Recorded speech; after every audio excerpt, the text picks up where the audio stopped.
Welcome to Boys in the Hood TV. Today we're tapping into the streets of Chicago, and we're going to be talking about a violent war between the Maniac Latin disciples and the insane Spanish Cobras, which started back in the early 90s and continued to grow even after having multiple peace treaties. Now both the disciples and the Cobras fall under the folknation.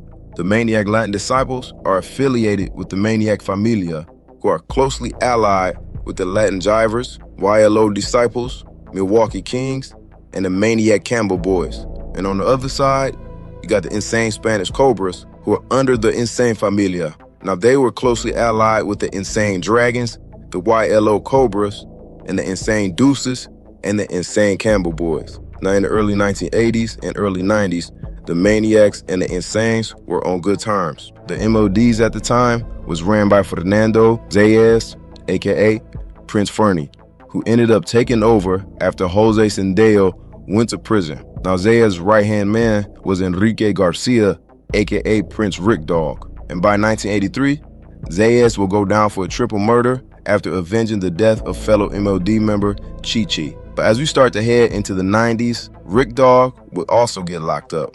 But even behind bars, Zayas and Rick Dog were still giving orders from prison to the MODs out on the streets. Now also around this same time, that good relation between the MODs and the Spanish Cobras would start to turn sour.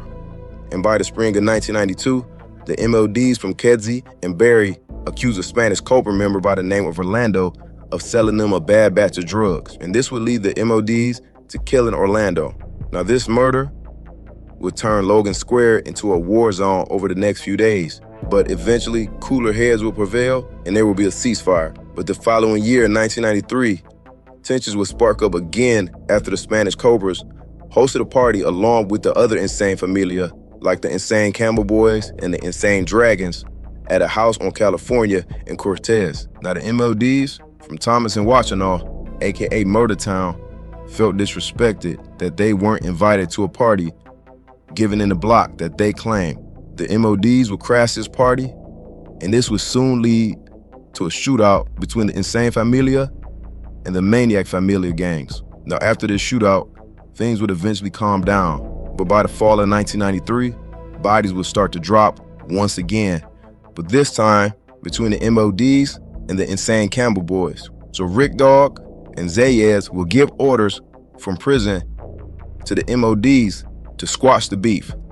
And eventually, the Spanish Cobras and the MODs will reach a peace treaty, but like any peace treaty, not everyone would agree with it. Now, an Insane Campbell boy named Carlos Colon, who had been shot by MOD months prior, would decide to ignore this peace treaty and confront a member by the name of Nelson Wolfie Vargas. Now, Wolfie was responsible for shooting off Colon's finger, and Colon wanted payback. So in February 1994, Colon and two members of the Spanish Cobras would go up to Roberto Clemente High School to look for Wolfie.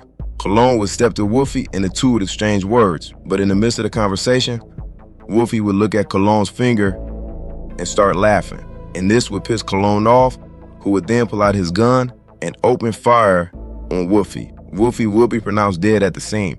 Now with this death of Wolfie, this would clearly break the peace treaty that was just put in place. And this would lead to the Maniac Latin disciples to put the blame solely on the Spanish Cobras for not trying to stop the shooting. Ultimately, a meeting would be held and the Insane Campbell boys will be disbanded for breaking the peace treaty. Now the war between the MODs and the Spanish Cobras will continue throughout the 90s, including the Spanish Cobras attempted to take over MOD corners on Tallman and Wabansia. But while this is going on also, the MODs will start to have internal issues amongst each others. Now Prince Rick Dog will be released from prison and had a new vision for the disciples, which was mainly to focus more on profit and less on beef. But a few MODs from Rockwell and Potomac weren't too keen on this idea. And that clique was called the Bum Brothers, who at the time had a chokehold on the block of Rockwell and Potomac. Juan Hernandez, aka Bum, and David Hernandez, aka Lil Bum. Now the Bums clique have been around since the 70s and have become a very powerful faction of the MODs running the Rockwell and Potomac area, which is also known as the Twilight Zone.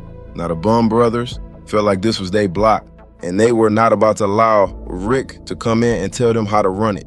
But even with this turmoil going on, by 1996, we would see the war between the Spanish Cobras and the Maniac Latin disciples escalate. The Spanish Cobras would shoot a disciple named Angel Alamo in the face as he stood on Keystone and Armitage. Now, after this shooting, the MODs from the Twilight Zone, especially the Bum Brothers, wanted Rick Dog to retaliate as soon as possible. But instead, MOD member Johnny Almodovar, aka Loco D, would answer the call. He would put together a mandatory meeting on February 13 at a house on Thomas and Washington. He would formulate a calculated game plan to attack the Cobras at a certain time on certain blocks. The goal was to kill as many Cobras as possible. He would task 3 different teams. The first crew hit Cortez and Mozart, shooting at a group of Cobras, but only injuring 2 who ended up surviving. The second team hit Evergreen and Washington, where a 16-year-old Cobra was critically wounded with 2 gunshot wounds to the top of the head. The team would ultimately survive, but he would be permanently blind. Now, the third crew would hit Bosworth and Lemoyne, shooting at a few Cobras, but nobody was actually injured in this shooting. Ultimately, Loco D's plan would fail to actually kill any Spanish Cobras. Not long after this, Loco D would go into hiding, but eventually, Loco D, along with 10 other Maniac Latin disciples, would be arrested in connection with these shootings. Now, the MLDs from Rockwell and Potomac were not happy with how everything went down, and they would put the blame on Prince Rick Dog. Now, it's already clear that the Bum Brothers didn't like Rick Dog's vision for the MLDs, so with them failing to kill the Spanish Cobras, the Bum Brothers will put a plan together to take out Rick for good. Now, one of the Bum family members, Jamie Ruiz, aka Tuffy, who at the time was a member of the Spanish Cobras, although related to the Bums. He would later flip to a Maniac disciple, but at that current time, he had been a member of the Cobras for years. Now, the Bums would use Tuffy to be the hitter to take out Rick Dog. And on April 3rd, 1996, Rick Dog would be sitting in his car, parked outside Lemoyne and Fairfield Avenue, when Tuffy would walk up to his car and open fire. Rick Dog was hit in the head, instantly killing him. Now, by the time the police arrived, they would find Rick Dog slumped over behind the wheel of the car. Now, 3 days after Rick Dog's death, the MLDs would hold a large funeral with over 1,000 in attendance to celebrate the life of Rick Dog. Now, eventually, Tuffy would be arrested and charged with the murder of Prince Rick Dog. And while in jail, he would officially flip to Maniac Latin disciple. But it wouldn't be too long after that he would post bail and he would be right back on the block. Now, once the MLDs got word that Tuffy was back on the block, they would take this chance to get payback for Prince Rick Dog. And shortly after, as Tuffy walked the block with a few MLDs, he would be shot multiple times, killing him. Now, with Rick Dog dead and Zaya in jail and no actual center point leader out on the street, Francisco Garcia, aka Pimp Daddy, would take control over the MLDs. Now, eventually, the Bum Brothers and the rest of the members of the Bum family will be arrested on different charges, which included drug trafficking and multiple other charges. I would like to thank everybody for tapping in, and I'll see y'all next time.